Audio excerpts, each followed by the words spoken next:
Salut, les rêves lucides ça fascine, le sommeil ça fascine. Depuis 2016, je vous ai fait pas mal de vidéos sur le sujet. À chaque fois je vous ai parlé des trucs très cool qu'on peut faire avec son sommeil et aujourd'hui on va parler justement des choses un petit peu moins cool qui surviennent comme ça. Le syndrome de la tête qui explose, la paralysie du sommeil, le somnambulisme, même un mec qui a tué quelqu'un en pleine crise de somnambulisme. Et puis aussi comprendre des choses qui sont un peu moins graves, genre pourquoi on parle en dormant, pourquoi il y en a qui ont des orgasmes en dormant. Alors c'est parti, générique.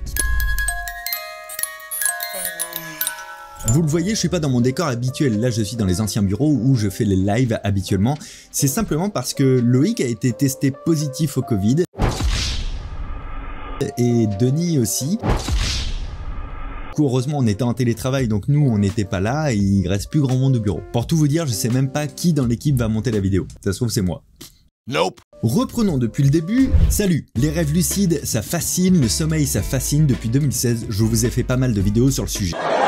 Nous dormons tous, à un moment ou à un autre de la journée, on dort. Et pendant qu'on dort, le cerveau se met en mode par défaut, ce qui fait qu'il y a des petits Michel qui viennent là-haut, aux manettes, utiliser le cerveau pendant qu'on n'en a pas conscience. Ces petits Michel, on peut leur donner des indications pour faire ce qu'on appelle des rêves lucides, à savoir faire un rêve où l'on a conscience que l'on rêve. À partir de là, deux possibilités, soit celle de contrôler à 100% son rêve, le décor, les personnages, etc., soit celle de contrôler juste les actions qu'on fait dans notre rêve, mais dans un décor imposé. Un peu comme si on nous téléchargeait à l'intérieur d'un film, on peut pas changer le film en lui-même, mais on fait ce qu'on veut à l'intérieur. Si les rêves lucides ça vous intéresse, je vous mettrai des liens dans la description de vidéos bien plus complètes que j'ai fait à ce sujet. Et si le fait de savoir comment marche votre cerveau à l'aide des petits Michel qu'il y a dedans, sachez que je fais pas mal de TikTok sur le sujet, je vous mets également un lien dans la description. Avant de vous parler de trucs chelous et d'anecdotes marrantes comme le syndrome de la tête qui explose, on va peut-être reprendre par la base de c'est quoi le sommeil. Si ça vous intéresse pas ou que vous connaissez ça par cœur, je vous mets un petit chapitrage, vous avez juste à cliquer pour passer directement au premier syndrome. Votre sommeil est composé en gros de 3 à 6 cycles différents. Quand vous allez vous coucher, vous allez faire une transition entre l'état de veille et l'état de sommeil. Et c'est un état très léger parce que quand vous vous endormez, vous êtes encore connecté à votre environnement via vos 5 sens. Vous entendez encore les bruits, vous les percevez, vous les comprenez. Ensuite, vous rentrez dans la phase de sommeil lent léger. C'est une phase où là, vous commencez à moins percevoir les bruits, vous les conscientisez moins, mais vous pouvez vous réveiller très facilement. Là, vous arrivez dans le sommeil lent profond où là, vous réagissez quasiment pas à ce qui se passe à l'extérieur, sauf si quelqu'un arrive avec une trompette, évidemment. Mais sinon, s'il y a des petits bruits qui ne sont pas inhabituels, votre cerveau, les Michel là-haut, j'ai un délire avec les Michel du cerveau en ce moment. Les Michel là-haut, ils vont prendre le bruit, ils vont dire ok, ça on connaît, on le réveille pas. Et là, enfin, vous rentrez dans le sommeil paradoxal. C'est un sommeil très profond où même vos constantes, elles changent.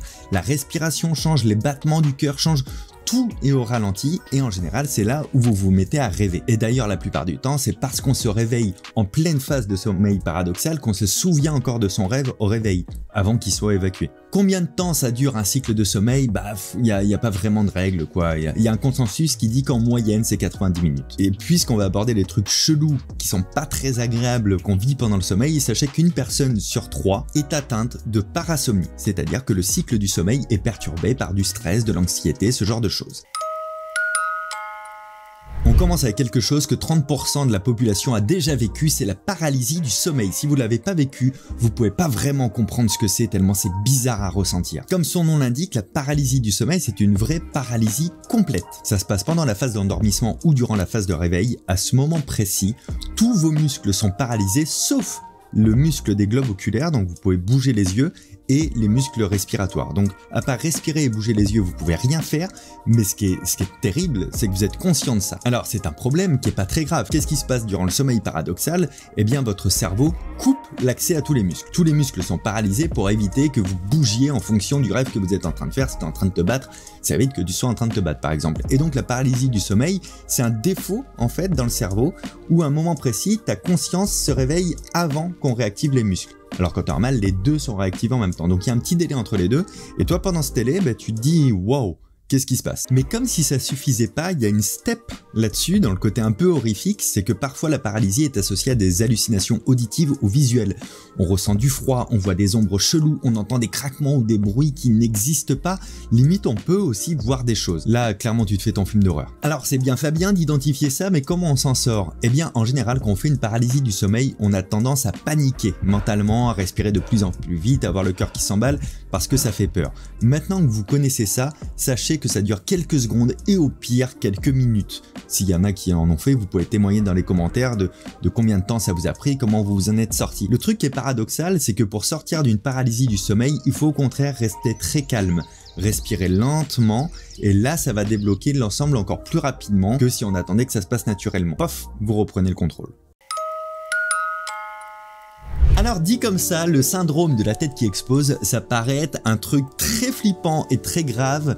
C'est comme la paralysie du sommeil, c'est très dérangeant, mais c'est pas si grave que ça, et peut-être vous l'avez déjà vécu et vous ne saviez même pas que c'était un syndrome. Ce qui se passe avec ce syndrome, c'est que vous vous réveillez en pleine nuit, comme s'il y avait eu une explosion, un bruit énorme, une grosse porte qui claque à côté de vous, ou quelqu'un qui vient de crier un truc genre « oh » comme ça, très fort. Ça vous parle ça? Et tu te réveilles, tu fais « wow, qu'est-ce qui s'est passé ?» Et en fait, il s'est rien passé. Les causes de ce syndrome sont pas vraiment connues aujourd'hui, il y a plein de médecins qui s'interrogent, il n'y a pas vraiment de consensus. On pense que ce serait peut-être un problème d'oreille interne. En tout cas, une chose est sûre, c'est que si vous avez ce syndrome très régulièrement, genre plusieurs fois par semaine, même une fois par semaine mais toutes les semaines, n'hésitez pas à aller consulter un médecin. N'empêche que quand on ne sait pas ce que c'est, ça peut avoir des conséquences. Je vous raconte une anecdote qui a été racontée par Isabelle Arnulf, neurologue et directrice des unités de pathologie du sommeil à la Pitié-Salpêtrière, où il y a quelques années, elle a rencontré un homme qui tous les soirs entendait les portes claquer très fort. En fait, ce qu'il entendait précisément, pour reprendre ses mots, c'était une sorte d'explosion et à chaque fois ça le réveillait, ça le saoulait. Donc il a commencé à faire des mots qu'il a affichés sur l'ascenseur et sur les portes de son immeuble en disant aux voisins de se calmer un petit peu le soir, mais rien n'y a changé, donc il allait s'embrouiller vraiment avec tous ses voisins, ça n'a rien calmé du tout, du coup il s'est barré pour vivre à la campagne. Et ça a continué. Et c'est là qu'il s'est dit, il y a peut-être un souci, c'est peut-être dans ma tête à moi du coup. C'est pour ça que je trouvais ça sympa d'en parler parce que peut-être vous l'avez déjà expérimenté sans même le savoir. Moi je suis sorti de rêves lucides pour le coup avec ce genre d'explosion là que j'ai eu vraiment l'impression d'entendre dans la vraie vie. Maintenant on va parler d'un autre trouble que beaucoup d'entre vous ont déjà vécu, c'est le somnambulisme. Alors il y a diverses doses de somnambulisme, on va voir ça. Pourquoi je disais que beaucoup d'entre vous ont déjà expérimenté le somnambulisme? Parce que ça touche un enfant sur 4 et après en général ça disparaît à l'âge adulte et c'est l'un des rares troubles qui a lieu dans le sommeil profond. Et les dernières études ont montré que c'est principalement les garçons parce qu'en réalité il y a une réelle prédisposition génétique. Des chercheurs du Centre avancé des études du sommeil du Sacré-Cœur ont mis en avant qu'un enfant a 3 à 7 fois plus de chances ou de risques plutôt de faire du somnambulisme si ses parents faisaient eux aussi du somnambulisme ou des terreurs nocturnes. Alors quand on pense au somnambulisme, on a toujours à peu près la même vision, quelqu'un debout, les yeux ouverts, les bras tendus comme ça qui marchent en faisant des trucs chelous, etc. En réalité, c'est plus simple que ça. En général, le somnambule a les yeux ouverts, oui, il regarde plutôt dans le vide, il bouge pas beaucoup. Généralement, il va faire des actions très simples, du style s'asseoir sur le bord du lit, par exemple, ou marcher un petit peu, mais c'est rarement plus. Forcément, si je dis c'est rarement plus, c'est que dans le rarement plus, là, il y a des trucs chelous. On a vu des somnambules faire à manger, faire de la cuisine, écrire des mails, conduire leur voiture. Là, ça devient un petit peu dangereux quand même. Et comprenez bien qu'à son réveil, le somnambule ne se souviendra jamais de rien, de quoi que ce soit. Il n'aura même pas eu conscience d'avoir fait une crise de somnambulisme. Et dites-moi, est-ce que vous avez déjà entendu cette fameuse phrase « Il ne faut pas réveiller un somnambule ». Alors, il n'y a rien de dangereux à réveiller un somnambule. Les seules choses que vous pouvez provoquer à la personne qui était en crise de somnambulisme, c'est soit de la mauvaise humeur, parce que c'est pas ouf de se faire réveiller quand on dort, soit de l'angoisse, parce que peut-être la personne doit être debout, elle va se demander ce qui se passe, etc. Mais il n'y a pas une vraie dangerosité. La vraie bonne solution, c'est que si vous avez quelqu'un qui est somnambule dans votre entourage et qui est levé en dehors du lit, vous le prenez, vous le raccompagnez, vous pouvez parler doucement, mais juste de le guider en fait en lui prenant la main, ça suffit et la personne se recouche. Mais alors du coup, si on peut se déplacer parfois ou faire des tâches complexes comme faire à manger ou écrire un mail, est-ce que on peut faire des actes graves sous hypnose? Eh bien oui, c'est pas que dans les films, c'est arrivé. Le 24 mai 1997, Kenneth Parks prend sa voiture.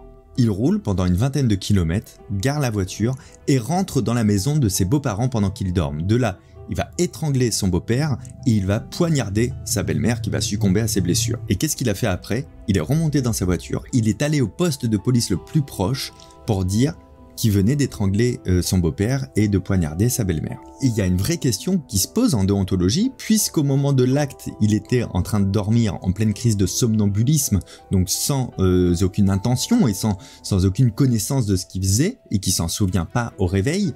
Est-ce qu'il est vraiment responsable de ses actes? Eh bien, dans ce cas précis, il n'a pas été condamné parce que justement, il a été reconnu qu'il était somnambule, qu'il faisait des crises de somnambulisme quasiment chaque nuit et que lui-même n'en avait pas conscience. Alors comment on peut venir à bout du somnambulisme quand on est dans un cas comme lui qui est quand même extrêmement rare?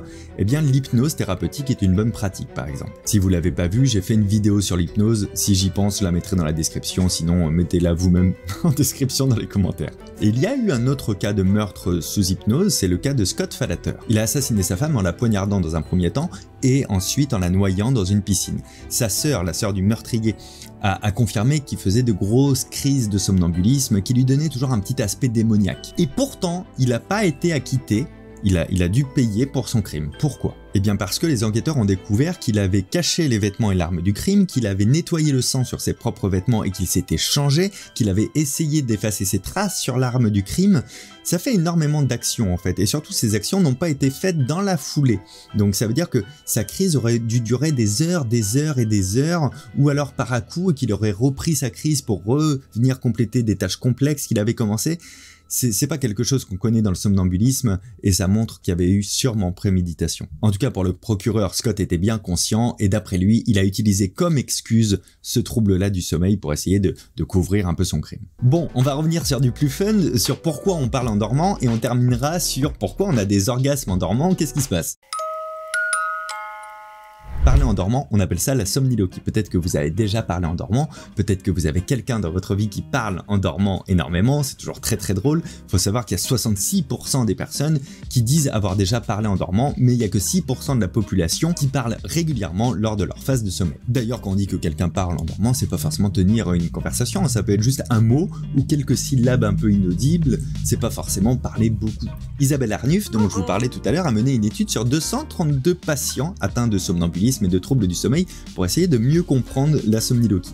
Pendant que les volontaires dormaient, des micros étaient branchés à enregistrer tous les sons. Sur tous les sons enregistrés, 883 pour être précis, la plupart d'entre eux c'était des rires, des chuchotements et des grognements. C'était seulement moins de la moitié des sons, 41%, qui correspondaient à des mots ou à des phrases entières. Alain Duveuvé et Frédéric Guéraud, qui est linguistique, ont analysé ces sons. Et c'est là que ça devient intéressant. Déjà, la majorité des participants ont plutôt prononcé des phrases négatives ou à connotation négative. 21% des phrases et des mots entendus, c'était non, non ou non, non, non, non, ne fais pas ça, ne fais pas ça. C'était toujours violent et négatif. Les hommes parleraient plus souvent que les femmes, selon cette étude, donc 26 hommes pour 16 femmes, et toujours dans la même étude, ces hommes-là étaient particulièrement grossiers. Et puis si vous êtes un bavard ou une bavarde nocturne, il n'y a pas vraiment de choses à faire en réalité, il n'y a pas de traitement particulier. On pense encore une fois que c'est lié au stress, donc un petit massage avant de dormir et puis un gros dodo. Alors là, on va pas vraiment parler d'un trouble, mais de quelque chose qui se produit quand même pour 80% des femmes et 40% des hommes au moins une fois dans leur vie.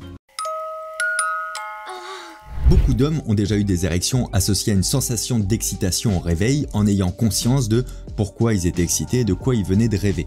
Pour les femmes, c'est moins visible nécessairement, donc elles peuvent parfois se réveiller sans avoir eu le souvenir d'avoir eu une excitation sexuelle ou un orgasme. Mais comment ça peut se produire pour les hommes et pour les femmes d'aller jusqu'à l'orgasme alors qu'il n'y a pas eu de contact physique? Eh bien déjà, apparemment, le fait de dormir sur le ventre, ça favoriserait ça. On le sait depuis longtemps et il y a une étude en 1992 qui a confirmé que les femmes arrivaient aussi à avoir un orgasme uniquement par la pensée. D'où le fait aussi de faire de la méditation tantrique, ce genre de choses, c'est tout à fait possible. Alors si en plus c'est associé à une position propice durant le sommeil et à des petits rêves qui aident, eh oui. Alors pour certains gynécologues, ce serait une manière qu'a trouvé le cerveau d'évacuer un peu les tensions et le stress de la journée, pourquoi pas. Et pour d'autres, ce serait au contraire purement physiologique, ce serait une manière pour les corps caverneux de se réoxygéner un petit peu. Bon, en tous les cas, c'est pas la chose la plus désagréable qui puisse nous arriver durant le sommeil. Je vous l'ai dit au tout début de cette vidéo, ce tournage il n'était pas prévu comme ça aujourd'hui, je vais vous dire ce qui était prévu à la base. Aujourd'hui, on devait recevoir le plus gros casse-tête de la chaîne. Vous vous souvenez du casse-tête à 15 000 €? Ben c'est un petit rigolo à côté. Donc on devait se le faire livrer, le résoudre, le filmer, le monter et vous le diffuser là au moment où vous regardez cette vidéo. Comme Loïc et Denis sont positifs au Covid, j'ai pas envie de tourner ce projet là avec quelqu'un d'autre, donc je vais attendre leur retour et puis on vous le diffusera peut-être fin février ou début mars. N'hésitez pas à vous abonner, à activer la cloche pour bien voir passer la vidéo. Si ça vous intéresse aussi, vous savez que j'ai fini mon ancien spectacle Singularité, que je suis en train d'écrire le nouveau avec une tournée qui s'appelle En Création, 60 villes entre janvier et juin juin.